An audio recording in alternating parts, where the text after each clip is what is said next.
strategy, design, marketing, UX, digital.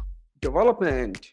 This is Agencies That Build. This show is dedicated to leaders and teams that design and deploy in the digital world. My name is Jessie, and I'm a marketer and an agency owner. And I'm Varun. I'm not a marketer, but a coder and an agency partner. This show is sponsored by Together We Ship. On a mission to help agencies grow. All right, here we are. Rock on. Varun, my friend. Welcome. I'm going to say welcome back from vacation, even though these episodes are usually evergreen. But welcome back to the East Coast. Yeah, you said vacation. I mean, I was talking to you earlier, like family vacation with kids is not a vacation, you know. It's work. Now I need a vacation after I come back from a vacation. So there you go. And our guest is nodding while you're saying this before we Varun, introduce him. How old are the kids? 4 and 8. Okay, that'll as the 4-year-old gets older, that'll change. I know. I'm waiting for that time. And it's not easy when your flights get canceled. I don't know if you guys heard over the weekend, like spring vacations, and we were like stuck in San Diego for 2 more days, and then it was pretty. I don't complain. I think I should be happy, but at the same time, it was too much. But anyways, let's get back to our podcast. Who do we have today, Jesse? Our guest, our surprise voice on this introduction, he is and I cannot wait to ask him about this later. He is a full-time hobby farmer, so more to come there. He's an active board member and advisor to a number of reputable organizations, too many to list as part of this introduction. He's a co-founder at Start Something Ventures. He's a co-founder and president of Full Stack PEO. He is the co-founder and managing partner of Developer Town, Michael Kelly. Welcome to the podcast. Thanks for having me. And I'm guessing based off of your commentary, you might have a couple of older kids. Not much older, 11 and 6, but even at 6, travel becomes ridiculously easier. Yeah, I can imagine. So, well, good. So let's start off. What is the myth you would like to bust? What sort of misconception or bogus strategy would you like to set the record straight on? What do you want to clear up? What do you got? Yeah. So I was recently on one of my partners, Daniel Fuller. He's in Full Stack, which is one of our companies. And Daniel has a podcast called Savage to Sage. And he had me on the podcast and interviewed me. And he's got kind of a 3-part format that he goes through on the podcast, which is kind of, tell me about the early days of hustle, and then tell me about what you do for self-care as a founder, and then tell me about what you've learned along the way. I think I'm remembering that correctly. And when he had me on, he got to the self-care question, which I think I'm the first person to kind of rock his boat a little bit, which is I punish weakness. I have no self-care. So for me, the concept of self-care is just you're too weak and you need to do more. So my hot take would be if you find yourself in a spot where you're not happy with what you're doing, or you're not fulfilled by your work, or you're not there's not energy coming out of what you're doing, that to me, that's more of an indicator of you're doing the wrong thing than an indicator that you need to take time to recharge and do something else. So what I find almost now, I know Varun, you didn't say this specifically for this purpose, but it's almost what Varun just said, right? I need a vacation from my vacation because that was not fulfilling. It was not recharging. It was not, it's work having small kids when you don't have a place to cook and they don't have their stuff and they don't, that. I totally get it. But I almost feel like that's the same thing in life, where if you're not deeply energized by the work that you're doing and it's not the thing that's fulfilling you, then maybe that's more of a sign of a problem than a sign that you need to take time away and recharge and do those types of things. So for me, when I look at what I do to recharge in air quotes, it's none of it is really recharging in the sense of relaxing or anything like that. It's all stuff that just pushes me to kind of do more and go further and accomplish more things, which I know is totally a pathology of my personality type and things like that. If anybody's listening and you're into Enneagram, I'm a type 8. And so this is what we do. These are my people. So I'm totally aware of that. That's not the case for everybody. But I know that when I said this to Daniel, this was not the answer he was looking for. I feel like we could do a whole podcast on agency owners and Enneagrams, to be perfectly honest with you. Like, you probably could. I'm not going to go down that road at this moment because I think I'm a 9-3. Like, I'm a weird combo of stuff. So, but that's a whole nother conversation. That's interesting. So I guess, I would challenge you to say, when it comes to relaxation, though, in terms of, self-care comes in a bunch of different formats. And I know this is a hot topic amongst people and humans throughout the past couple of years based on what's going on in life. People say, oh, you need self-care. It's like a massage, a relaxing vacation someplace. Some you people, don't need any of those things. Yeah, I was going to say, Varun's, I'm going to call out your hat right now because I feel like this might be an opportunity to talk about it, joking aside. But, exercise is one of those things that comes up quite frequently, like that people just use to decompress, in some cases. It totally, I can totally relate to that. That is one form of relaxation for me, that is the time. I've seen many times, many days when I'm working out, the day goes by so faster and I'm just in present moment and I'm just so happy on that day, and I can compare that on the days when I'm not working out. So it makes so much sense if you are using some form of self-care.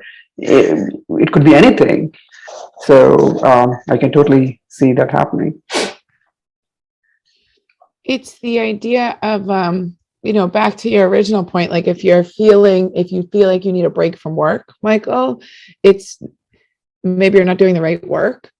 I feel like that could be a whole nother philosophical conversation too, but I'm going to go there for a few minutes because I actually think it's important in terms of, there a lot feeds into leadership and management and how you choose to run your agency and the values that you instill in terms of how things we talked a lot about with other agency owners through this too, is like, how do you motivate people through times of challenges and stuff like that? But it's I don't know who said this or where I picked it up, but it's the balance of making sure that more often than not, you should have more days where you want to go than less when the balance flips. When there's more days you don't want to be at the office, then maybe it's time to change what you're doing in some of those cases. That's showing up in a virtual sense, I think, in a lot of cases. How do you've mentioned as we've chatted that you're a hobby farmer. Do you find that maybe it's not a relaxation, but it's a decompression point? Like, how do you find outlets for energy maybe on harder days? Is that a fair question?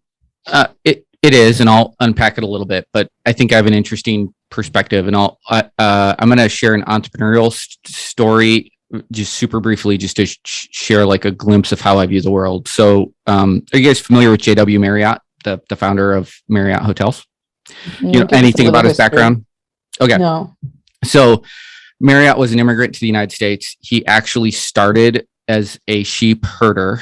He was a shepherd and had a flock of sheep. He saved up enough money from being a shepherd to open an A&W root beer stand. He was successful with that, a franchise. He was successful with that franchise, did what every other entrepreneur in the world would do, which is once you're successful with that one, he opened up 2 other A&W root beer stands in different parts of the city. And I think one of them was in a different city completely. And then he noticed that there was this big difference between one of the A&W root beer stands that was outperforming the other 2 in a pretty ridiculous way. And so he went and studied and tried to understand why because in a franchise model, that shouldn't happen, right? In a perfect franchise model, every franchise should roughly perform to market, right? Like you're picking locations that have the same foot traffic, you're selling the same things at the same price, you're looking for demographics that are very similar. So a franchise that outperforms in a significant way the other franchises is a big outlier.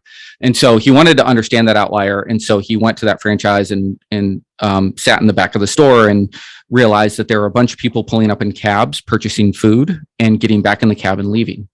And he followed one of those cabs and it ended up going miles outside of town. This was in the 1940s, late 1930s, early 1940s, went miles outside of town to an airstrip where there was an airport. and the person got out of the cab with their little bag of A&W root beer food and got on the plane.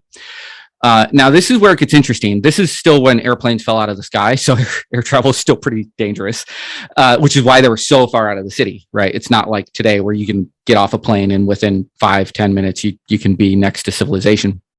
And so now he did a couple of things that, again, I think any entrepreneur would do. The first jump is he did legit start opening A&W root beer stands in every city that had an airport, which is kind of awesome. So that's super classic. Of course, you would do that. Then he takes an entrepreneurial leap that is still a leap, but it's a small one. He started the very first, he did a partnership with, I want to say it was Pan Am Airlines. I'm doing all this from memory. And he did a partnership with Pan Am Airlines to start the first in-flight food service where he delivered food on the plane. So we have JW Marriott to thank for crappy airplane food next time you fly. And then he made a big entrepreneurial leap that very few entrepreneurs do, which is he then stepped back and said, okay, what I've really discovered is not somebody else to buy my food. What I've really discovered is a whole new customer that the world has never seen before. Somebody who flies on airplanes is new. They're a new customer. They've never existed because air travel's never happened. So what else can I offer this customer that they might need? And that's where the idea for hotels next to airplanes come. And I have a longer version of this pitch, but I'm going to do it really quick. So that's where the ideas of hotels next to airports come from. Then he figures out, because at this time, most business travel is a day trip. You're going to fly to New York and you're going to give a pitch and then you're going to fly back home. And he realizes this is like before the days of Ernst & Young and Deloitte consultants who are world warriors and fly in for 3-4 days. Like that doesn't exist yet. Right. And so, but what he realizes is that the business traveler is starting to stay overnight. And so he starts a new brand of hotels called Courtyard Hotels that are downtown and downtown locations, and people can stay there for a couple nights a week. And then that, of course, expands to like 3 or 4 days. And then he starts the Residence Inn brand of hotels, which is a little bit more geared towards people who want to be able to cook in their suite and stuff like that. If you ever wondered why we have so many hotel brands, this is where that all came from. Then he figures out, this is going to get directly to your question. Then he figures out that a whole new type of travel is happening that has never happened before, which is called leisure travel. And leisure travel is a new thing that didn't exist in the world until about the 1950s, 1960s. And he starts a whole chain of Marriott hotels geared towards people vacationing. And so he starts building out these vacation destination locations in places like Florida and California and things like that as Disney's being built and all those types of things. Then he figures out there's this thing called international travel, and he starts opening Marriott hotels overseas in Europe. And then he figures out that there's this thing that you could do on the ocean. And he launches he does a joint partnership with somebody who builds ships to launch the very first cruise line, which is basically a Marriott hotel on the water, which we all know how cruises go today. And so it just tremendous amounts of innovation, but a lot of it, what you really see when you look at this story is that what we think of as leisure travel wasn't a thing until roughly the 1950s. And if you go all the way back to if you were a citizen of Rome, 1,000 years ago, then this concept of leisure and recharging and stuff, it just didn't exist, right? Except for the most elite aristocracy is not a thing, right? If you were the working class, you worked. That's what you did. You did it from roughly the age of 8 until you died. And so, part of my answer is I am a worker, and that is kind of how I identify myself, and it's part of what I care about. And so when I think of the farm and why I started the farm and what the hobby farm does to me that is recharging is it gives me a place where I can do work with my kids. Father of 2 young boys, and I obviously want to instill in them life skills and values and create a space where I can show, not tell, what I care about and what I value and who they should be. And so the farm creates space for us to do that together. We build things, we nurse things to help. We have livestock. That's primarily the farming we do. We don't do crops. We do pigs, sheep, goats, turkeys, chickens, bees, things like that. And so it's a way for them to see animal husbandry, which is really close to modeling what fatherhood should look like in my mind and what it means to be a good friend and to care for things. And even when I look at my exercise life, because like Varun, I also love working out. I go to the gym 2-3 times a week. I'm a part owner in a dojo, crazy into martial arts. I also attend another dojo. So I practice judo, aikido, jujitsu, a little bit of boxing. But so I do that as well. I do rucking, but almost all of it is geared towards competition, because it's not relaxing. Like, I want to achieve the next belt. I want to compete in a judo competition later this year. I want to compete in a go-ruck competition later this year. Like, I'm very focused on using that time while it is recharging, and it does clear my head, and it does create a different experience than what it means to work in front of a laptop in front of Excel. It's still very much focused on challenging myself and my kids and my family to achieve the next level. And I think a lot of that comes from that. Again, if you look at how in the total human experience, this concept of leisure that we are very focused on right now in today's world is such a small part of the human experience. Leisure is a very, very new idea. And and some small part of me thinks that that's why people are so dissatisfied when they don't get it, or when they don't feel like they get it, is because I'm kind of a believer we're really kind of not made for that. And so we're made to work, and we're made to produce, and we're made to take care of each other, and we're made to challenge one another. And like, when I look at my best friendships and my closest friendships, those are people who challenge me to do more, and I challenge them to do more. And when I fail, they're there to help pick me up and take care of me. And it's not all, hard and heartless and stuff like that. Like, these are people who care deeply about me and would do anything for me, and I would do anything for them. But it's not in the sense of like, oh, Jesse, it's okay. Like, you just do you. It would be like, Jesse, like, you're complaining about this thing. Go fucking solve it. Go. I'm sorry. I probably shouldn't cuss. I don't know if you guys allow cussing on your podcast. It's all good. Okay. We don't give a fuck. But it would be, go fucking solve it and deal with it. And if you need help, I'm here for you, and I'll help you. And I'll, tell me what you need, and let's go do it together. But I'm definitely going to show up as a challenger in our relationship and trying to push you to achieve more. And I'll be there every step of the way to help you do it.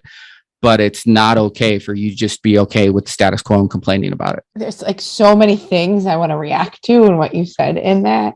Because I think there's a lot of it personally resonates with me. So it's interesting to hear your perspective and how the motivation, I am, and we're going to go a little personal for a hot second. Like, I'm not one of those people, like, finding a relaxing beach vacation and sitting there and doing nothing. I get bored real quick. I'm like, what else can we go see? Where can we go? What can I go hunt? Like, where can I learn how to do? What are we eating? For me, it usually comes down to 99% of the time is food. What are we eating? What are the locals eating? What are they visiting? What can I try? I think even in the way that you've described it, it's providing brain space to focus on something else that you're passionate about.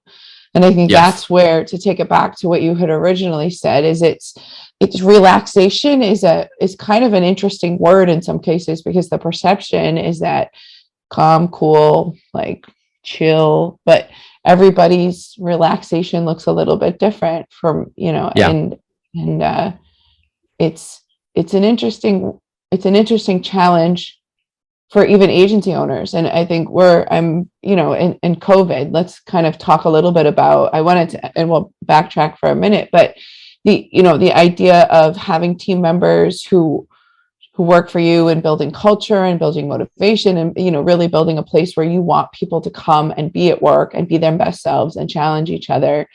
How do you do that within all of your businesses? How do you kind of expand that? Would you say it's a philosophy that you share as part of your leadership within these organizations, or, because everyone's a little bit different? I'd love to hear your take on, people who aren't eights. How's that for our question? Nice. Yeah. So I have a couple of different responses to that. So one is, in every one of these businesses, there is typically at least one other person who is primarily running that business. So in Full Stack, our CEO is Dawn Lively. She's the co-founder there with me, and she's the one who's primarily focused on the culture there and growing it and making sure that it's, the people who work there love working there. And in Tenant Tracker, it's Keith, and in Waterly, it's Chris, and in Combined Curiosity, it's Connor, and in Developer Town, my significant other, and this one is Julie DeSutter, who's our COO. Julie spends a lot of time deeply thinking about how do we engage employees, how do we make them feel like they're connected to something that is more than just the client project that they're working on, that they feel like it's meaningful work, that they feel like they're a part of a company that actually cares about them. She spends I will be perfectly clear, she spends a lot more time thinking about that than I do. Thank goodness. And so she comes up with a ton of ways to reach out to employees to try to reflect that. And I would say the thing that I do in that is I try to reflect that in at a minimum. That I think the thing that I bring to the table there is trying to make sure that that's reflected in the way that we represent ownership and profit sharing, and trying to make sure that if we're winning as a company, that everybody who's involved on this journey is also winning in that way. And so I would say I'm involved in that process. Julie does a good job of keeping me involved, but she's really driving it inside of Developer Town, which is our agency. The thing that I think that I am good at is for key players within Developer Town.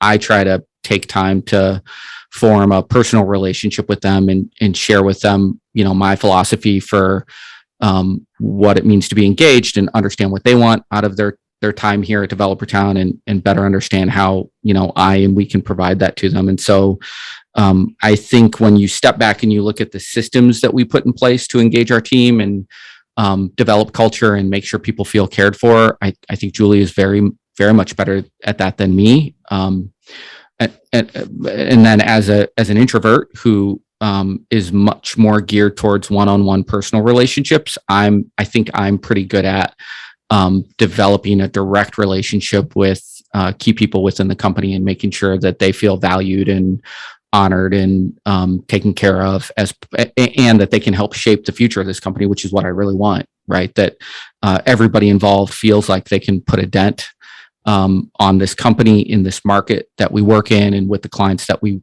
work with, really have an impact on the types of things that we do.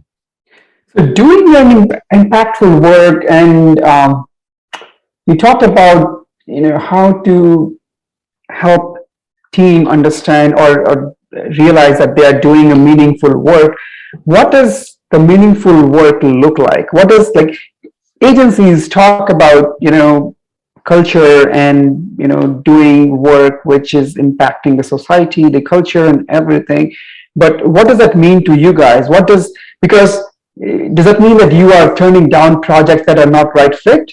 You're very selective about your clients. As a business owner, on one side, I feel that it is great, but as a business goal is to make money and be profitable and grow. But when you are turning down the work, how does it fit into this picture? Yeah. So I'll give you an answer, and then I'll give you some stories. So the answer is that, it's obviously a pendulum. And if you had talked to me pre-COVID, I would have said, I would have shown you tons of projects that we turned down because they weren't a good fit. And then during COVID, you want us to flip burgers? Cool. We got people who can do that. Bring it. We'll do whatever you need us to do, right? To keep people employed and figure it out. So, pre-COVID, I do think we had, we had the luxury of being able to pick and choose our projects a little bit more. And during COVID, that obviously changed, particularly when it was very uncertain what the future looked like, right? If you think of the first 12 months of lockdown, when people were still trying to figure out PPP and, stuff like that, it was just a very chaotic time. And talking with the sales team here, we very much geared towards if we can put people to work, we'll put people to work. It doesn't really matter what the work is. And by the way, our team was super on board with that, right? The whole company came together to figure that out and make it happen. And we had awesome support from our team as well. And so now we're kind of swinging that pendulum back. So if you were, we actually had a sales stand-up today, and if you were sitting in on the sales stand-up, you would have heard discussion around okay, how do we start to move back towards, continue to move back towards the type of work that we want to be known for and that we think we're best suited for. moving away from some of the things that are just like, okay, like, oh, you guys need a data person. Cool. I got a data person. Let's get them, like less of that and more about like, what's the type of work that we want to be known for? What are we unique and special at, and how do we do that? So I think the real answer to your question is that like, there's definitely trade-offs there. And some of that depends on the overall market and the economy and what opportunities come to us. Now, that being said, there's a couple of stories that I love to tell that really try to paint a picture of who we want to be and the type of impact that I think we can have. I remember in the early days, we used to do a lot more work with startups than we do today. We do a little bit work with startups, but when we founded the company, the idea was we were going to help founders take digital products to market, particularly SaaS products. And I brought on this project manager. He was our first like real project manager hire. Like his full-time job would be to help deliver projects. And we might have been, some of this is cloudy, but because it's been a long time ago, but I want to say we're maybe like 12 to 15 employees. We brought this person in, and he was coming from a big IT organization. I mean, he had done work at like AT&T, Liberty Mutual. You just think like big Fortune 100 companies, right? He had tons of experience delivering projects, which on paper looked amazing. Like this is a guy who understands the finance, understands marketing, like just understands all the things that need to happen. And he said all the right things. He understood the risk. Like, so he's willing to jump into a small little 15-person agency and take the risk, which is great. So he joins us. I put him with his first startup, which was only like I want to say like a $350,000 project, which is today would be small, but back then was like our biggest project. And he's working with these 3 founders who are trying to take this product to market. And he's kind of struggling. I could tell he's struggling a little bit. And so I pull him aside after 30 days. I'm big on the like 30, 60, 90 kind of a process. So I pull him aside at the end of the 30 days and I'm like, hey man, how do you tell me, how do you think you're doing? He's like, man, I'm really struggling. I know I'm not doing my best work, and I'll figure it out. I'll get in front of it. Just give me a little bit more time. And I'm like, great. As long as you see it, and you understand what's going on, like let's figure it out together. So he goes a little bit more, starts getting me engaged a little bit more, asks more questions. We're starting to make some of the right changes. We sit down again at the 60-day review, and I'm like, okay, now how do you think things are going? He's like, I can't do this anymore. I have to quit. I'm like, what? You're just now starting to turn the corner. Like, what do you mean you got to quit? Like, this is not what I want to hear. Like, you're key, you're kind of a key hire. I was really hoping you'd help us do these things. He's like, I just can't take the stress. He's like, if I fail, you could give me a $15 million project at AT&T. And if I fail is, could mean like I deliver that $15 million project with $18 million, so I go over budget, or I'm 3 weeks late, or I'm whatever. It's like, it's kind of fake money. Like it's not real. I'm like, there's no human on the other side of that I can look in the eyes and be like, I screwed you. like you didn't succeed because of me. He's like, every time I sit down with these founders, they've mortgaged their houses. They've quit their jobs. Their success is 100% dependent on what we do as an agency and what we deliver to them. I can't handle, like, I'm not sleeping at night. I can't, like, I'm not eating. I cannot handle this. I'm not made for this. I can't get out of my head that if we fail, these 3 guys are screwed. And so he quit and went back to, I believe, went back to kind of corporate America. And that is, when I think of impact, that's one of my favorite stories that comes to mind. Like, we're helping people. Early days, it was startup founders, but even if you look at the businesses that we work with today, even though some of them are Fortune 500 companies, for when they reach out to us and when we get involved, for those people, there's very real risk involved. And there's very real risk in choosing an agency like Developer Town over choosing Accenture, right? Like nobody ever got fired for hiring IBM, right? Like, you choose a small 50-person agency in the middle of Indianapolis, you get fired if you're not successful, right? Like, so they're taking risk working with us. Like, there's a very real sense of, if we don't deliver, and it's not like we never make mistakes. It's not like we always hit deadlines. We never go over, but of course, like, software is hard. Building companies is hard. Launching products is hard. But the sense that, like, we have skin in the game and our clients are only successful to the extent that we're successful, that's the impact that we talk about. in this situation, how do you position yourself? Like you talked about, Fortune 500, you talked about companies like Accenture. You compete with them or you don't, like, in what capacity? Because in agency, you do compete with Accenture. So you are like a full service consulting firm, do everything in-house. I have won deals against them and lost deals against them. Yeah. Although they've never heard of us.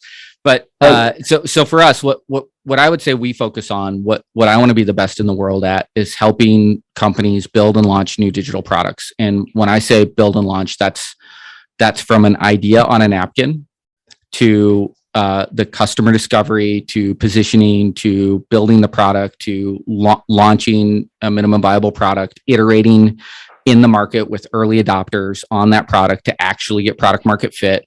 And then, slowly at that point, once we have product market fit, slowly starting to transition to, that to an in-house team or something like that. And then we start to fade to black.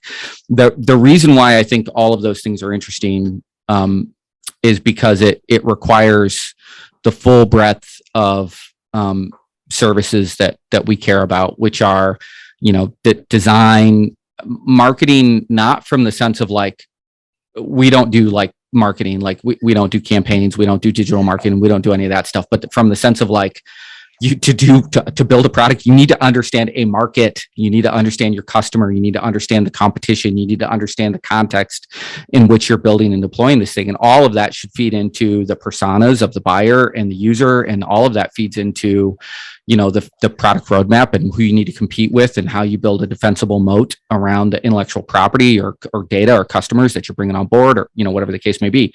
So that level of marketing, design, that leads into engineering and building product, which leads into DevOps. And when you think of the long tail of product, particularly nowadays, there's often a data component to that, which leads into the data work that we do.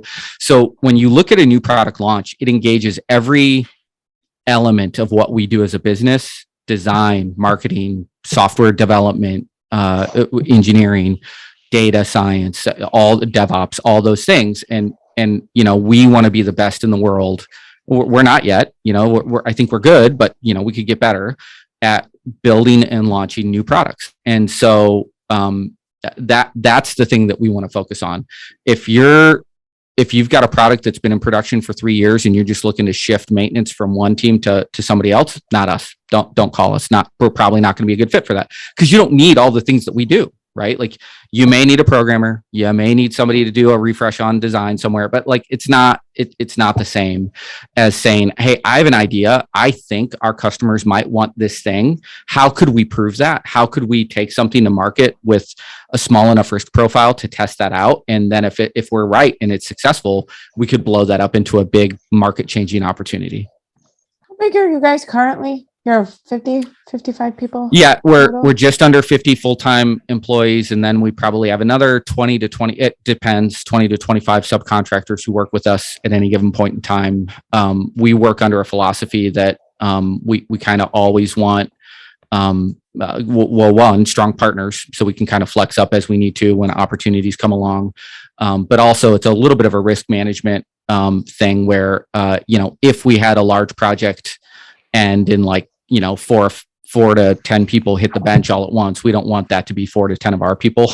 We would love that to be, 3 to 6 of our people. And then the other 4 are maybe subcontractors that, we can kind of let them go do their own thing. And we only have to find work for the people who hit the bench.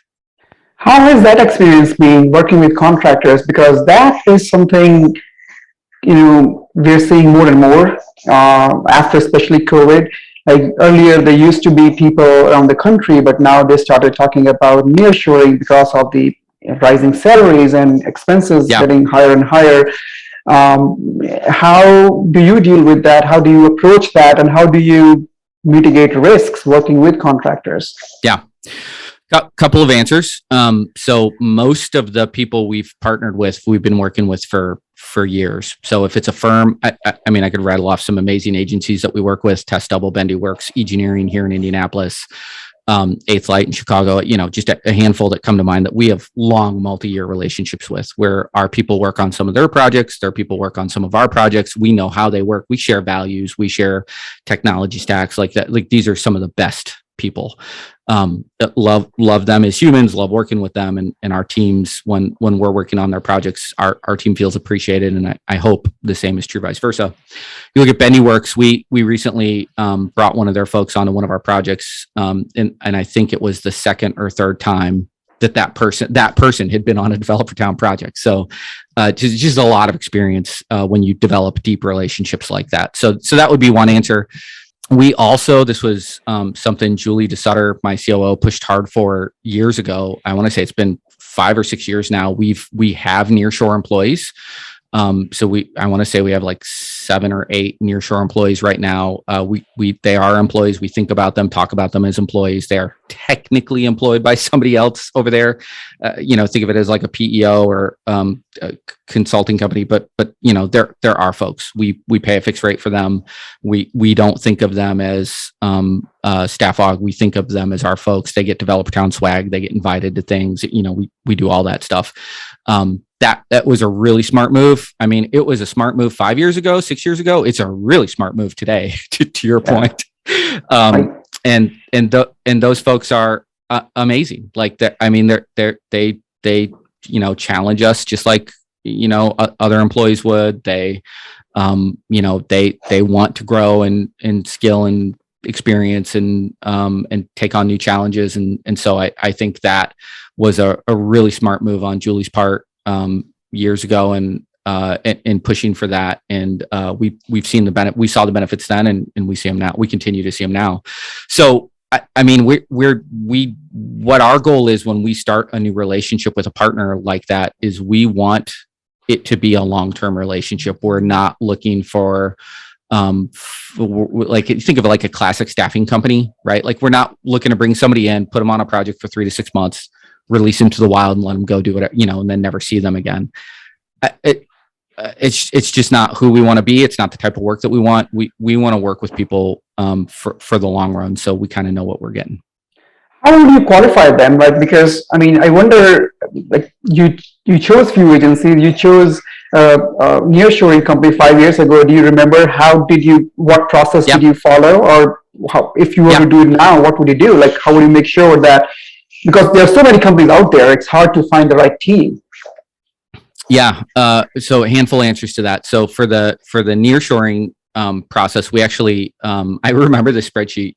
Julie and her team built a spreadsheet of like 15 different companies in South America, and rated them all, according to all sorts of different metrics. And we sat down as a leadership team and kind of prioritized. I want to say it was, man, again, this is so long ago, my memory sucks, but I want to say we picked like 3 to 5 of them that, we wanted to take to the final round. Right. And then Jason Vasquez, who's one of my co-founders here, is at the time was our CTO. And I think somebody else on the engineering team flew to South America, did a tour, stopped at a number of these places, talked to them. We had done obviously some phone conversations beforehand, some basic tech interviews beforehand, but, physically went there. Part of that is just making sure they are who they, you say a lot of things on a website, right? Like, it's different when you get there and you look at the building, you look at how people are working, stuff like that. So we wanted to understand that, but did the road trip, got to know them. And then of course we dabbled. So when I think when we kicked off, we picked 2 firms and we brought on resources from both of those firms,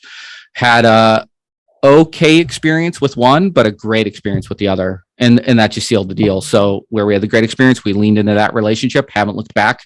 It's been awesome. I would say I'm going to make up a number. I don't know what the real number is here, but let's say there's been 15 people over the last 6 years who've kind of rotated in from that firm. And, some of them have stayed with us. Some of them have moved on, but of that, whatever that number is, it's probably on that order of magnitude.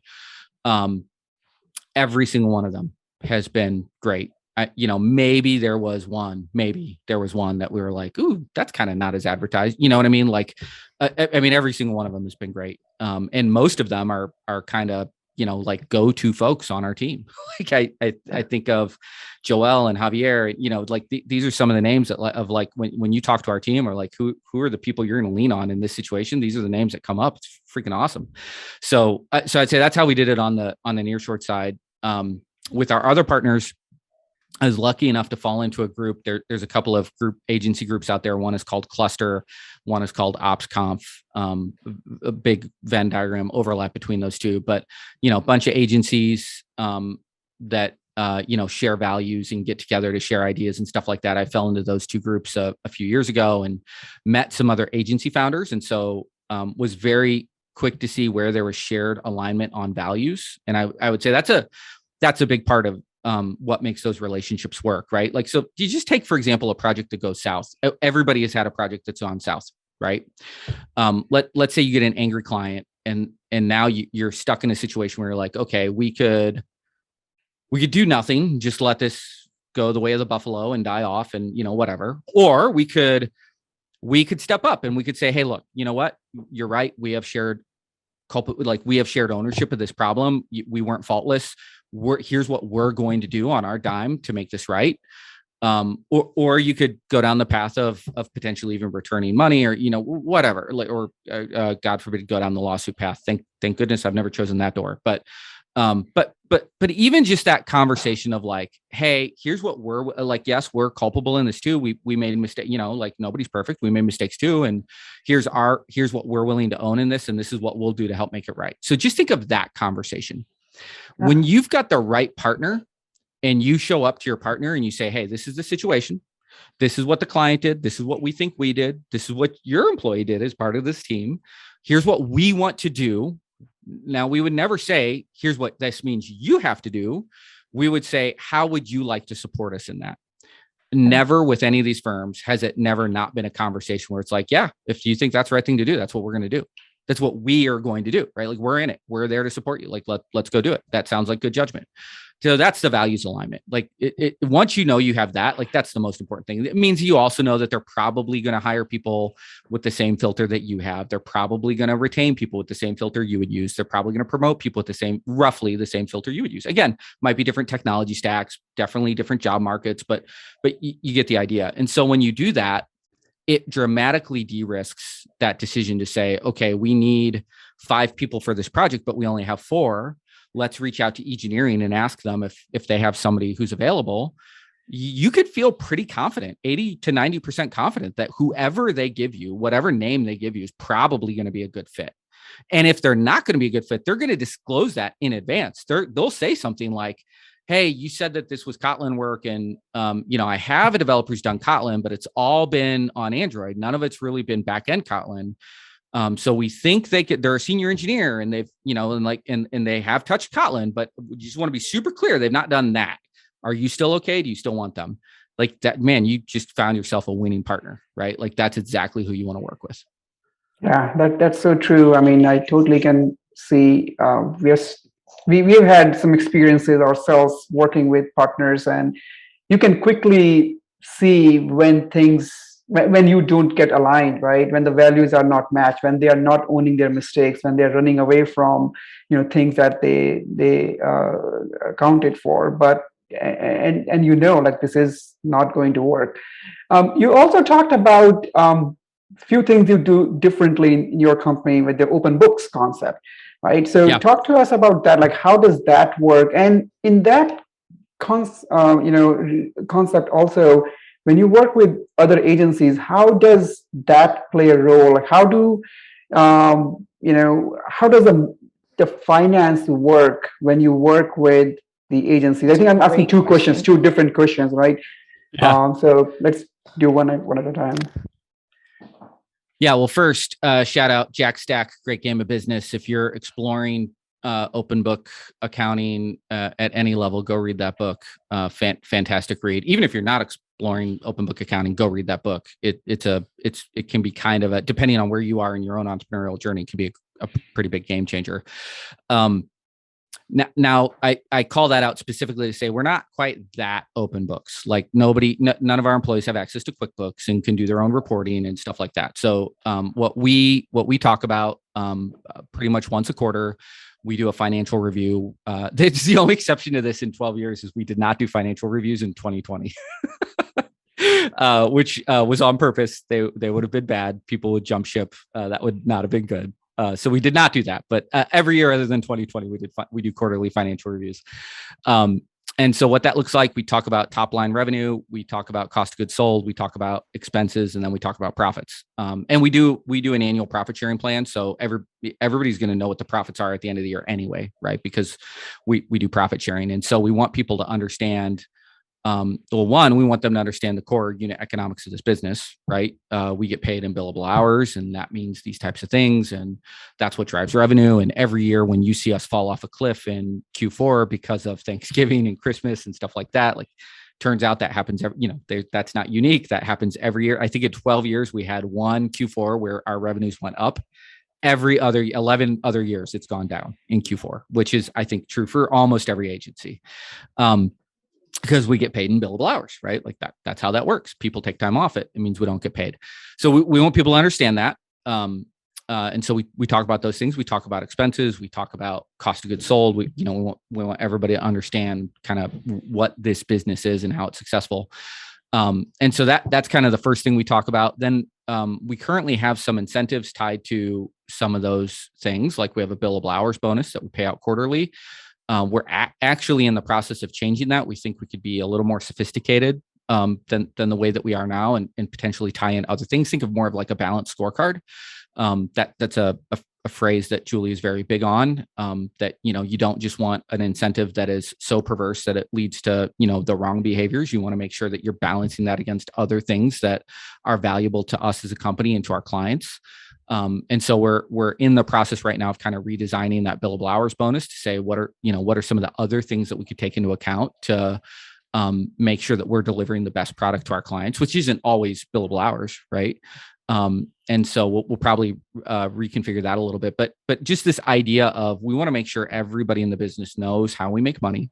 We want to make sure they know how much we're making or how little we're making, unless it's a global pandemic. And we want to make sure that they, that when we win as a firm, that everybody wins through profit sharing. And so I would say that's the first place that we start with that process. Then what was the second part of your question? How does that then translate into our relationships with our partners? Subcontractors and other agencies and things like that. I think that's not a question we've ever asked before on the podcast, if I can remember. So I'm really curious to hear your answer. So what's interesting is many of our partners are ESOPs.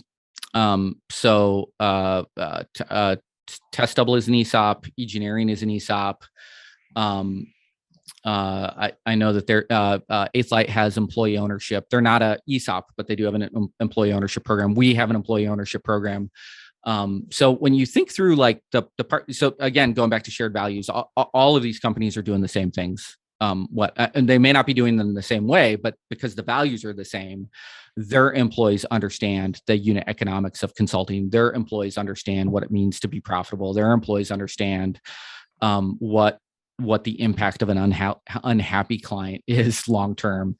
Not just in the instance of that client being unhappy on that project, but like a lot of agencies, our best lead source is referrals and repeat business, right? Like, when I think of where our business has come from over the last 12 years, all agencies, the best lead source is referrals. Yeah, right. Exactly. I'll say it, not some, all.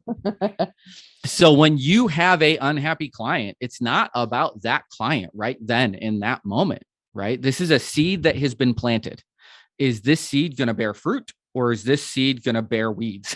You do not want weeds if you're an agency owner, because that is at worst, it's somebody who's not giving you referrals, at best, it's somebody who's not giving you referrals. At worst, this is a detractor in the market who is actively telling people not to go work with you. So you have to manage that. And so you want to make sure that your partners who you're bringing in are also very keyed into that and want to manage that as well, and also want the best outcome for that client. And so we see that from a values alignment perspective. We've never done profit sharing out to a partner like that. I would kind of be open to that discussion if somebody's listening, you want to figure out how to do that. I'm game to try anything, but we've never done it. We have paid bonuses to partners in the past. If a client has passed a bonus along to us, we will pass that bonus along to our partners because they earned it. Right? Like it's a team. We are big believers that it's a team-based effort. This is a team sport. We sink or swim together. And so we have done that. If a client goes over the top for us, we make sure we go over the top with the partners that helped us do that. What's exciting you about the future? I mean, we've talked a lot about, I wasn't sure where we were going to end up today, but we ended up in a couple of different topic areas that we haven't touched on. But I'd love to hear, what do you see's coming? What are you looking forward to? What's driving your mental relaxation? I say that tongue in cheek. On a personal level, crazy excited about having kids the ages of 11 and 6 and just waiting to see what happens to them. That 11-year-old is like on the cusp of like, I do think all the damage I could ever do to that kid I've done. Like he's pretty much fully baked, right? At 11, you're fully baked. And now I can influence him a little bit at this point, but I really think his friends probably have as big of an influence on him right now at this stage as I do as his dad. So super excited to see what the next 8-10 years looks like there with him being a dad and with my younger one. From a market perspective, crazy interested to see what happens in crypto and, Web3 technologies in general. It does feel, and other people have made this statement, but it does feel like we're in the Netscape days of Web3, right? Like so super crazy early, that we're just now, like the NFT is like the first Netscape browser. Like, it's like, hey, look, here's a thing. It doesn't really do anything yet, but other than being a Ponzi scheme, but that's a thing. It's a Ponzi scheme. Look, we can do that. Like, cool, great. You think about that 5-10 years from now, what is that? That's like us scratching the surface of what this technology can do. Super interesting. It's a place where I want to invest more as a company from a technology perspective. Like how can we be more active in that space and do more? So I think that's super interesting. I do think, again, from a market perspective, as an agency, we are choosing to lean into financial services and healthcare as two industries that we want to do more in. We're going through high trust certification right now. We're trying to get the regulatory house in order. And the reason we say that on the finance side, but partly because of Web3 and things like that, but it's also other parts of finance. I do think there's a lot of exciting things happening there from a technology perspective that historically were done by humans that now you can do with technology. And then on the healthcare side, I think COVID was a good tip of the iceberg for how. I mean, we all know the healthcare system in the United States was broken before COVID. It's just clearly broken in unredeemable ways on the other side of COVID. So I think if you're just playing the puck where it's going to be, and you look at where spending is going to be over the next 5 to 20 years from a market perspective, there's so much we need to do in healthcare to get better on every level. That's on the clinical side, as well as just finances, insurance, how money moves through that broken system, all that kind of stuff. And so from a agency perspective, I think positioning ourselves to be able to play there is a strong move. And going all the way back to the employee experience and where can you make an impact? I think there's something really compelling to say that at Developer Town, with the types of clients that we want to work with and are going to try to position ourselves to work with, you can have a real tangible impact on people's lives from a healthcare perspective, and you can have a very real tangible impact on wealth creation from a finance perspective. And those are two things that I think, regardless of what end of the spectrum that you're on, you could probably find yourself in one of those two for something that's going to be exciting to you. This was a great conversation. I feel like we probably could have spent another hour, maybe 2. So thank you so much, Mike, for sharing some of your perspectives. So for folks listening, Michael's available on the LinkedIn, both for Developer Town and his personal LinkedIn. Your Developer Town's on the Twitter, the Facebook, the Instagram, and developertown.com. Did I get all those right? I think I did. You got them all right. Good. So thank you so much. That's it, everyone. If you learned something today or laughed, tell somebody about the podcast. Have a great day. Thanks for listening. Find our other episodes on agenciesthatbuild.com. Plus, we're listed anywhere you find your favorite podcast.